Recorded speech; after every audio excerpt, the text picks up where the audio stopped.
Esse método de valoração ambiental tenta quantificar o valor dos serviços ecossistêmicos examinando o preço das casas. Se as pessoas valorizam parques, lagos, vistas bonitas e não gostam de poluição, então provavelmente o valor dessas coisas estarão refletidas no preço das casas que estão perto ou que têm essas características. Então, a ideia é que se o preço da casa depende das características da casa, então nós podemos pegar informações sobre o preço e as características das casas como, por exemplo, o número de quartos e a distância de amenidades, e depois usar a análise de regressão para construir uma função que pode nos ajudar a prever como o valor da casa mudaria na falta de determinados serviços ambientais. Então, esse método é melhor para estimarmos os serviços ambientais que influenciam o preço das casas, como o valor de estar perto de uma área preservada, ou de um parque, ou de ter uma vista bonita, e também os efeitos negativos da poluição.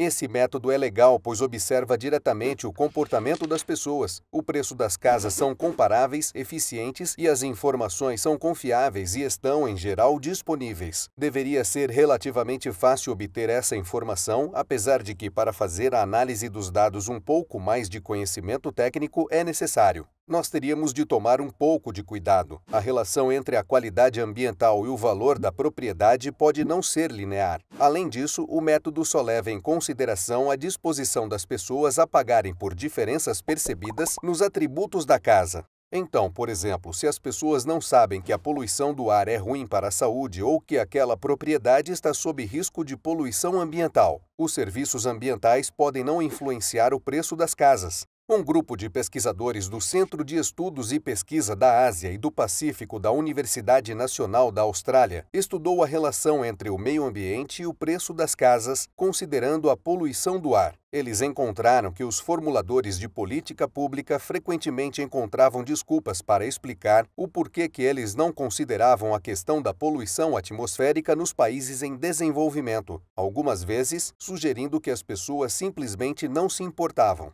Então, os pesquisadores quiseram ajudar a quantificar isso. Eles escolheram a província de Jakarta, na Indonésia, por causa da disponibilidade de dados e porque a poluição do ar se tornou um grande problema lá. Eles usaram a pesquisa familiar da Indonésia para encontrar o preço das casas, assim como o tamanho das casas, o número de quartos, o material utilizado para as paredes, teto e piso, disponibilidade de água, taxa de emprego na área e se as pessoas tinham ensino superior, acesso ao transporte público e distância do centro da província, foram usados como medida de acessibilidade de emprego. Esses são fatores que afetam o valor das propriedades. Eles usaram essas variáveis como variáveis explicativas e o preço como variável dependente. Para encontrar informação sobre a poluição do ar, eles se basearam num estudo do Banco de Desenvolvimento Asiático que foi feito, mais ou menos, no mesmo tempo que a pesquisa familiar. A qualidade do ar foi medida com base na concentração de 6 agentes poluidores. Os dados foram apresentados apenas por subdistrito. Então, ao invés de usarem esses dados, eles tiraram a média dos níveis reportados entre os subdistritos para obter uma distribuição contínua dos valores de concentração.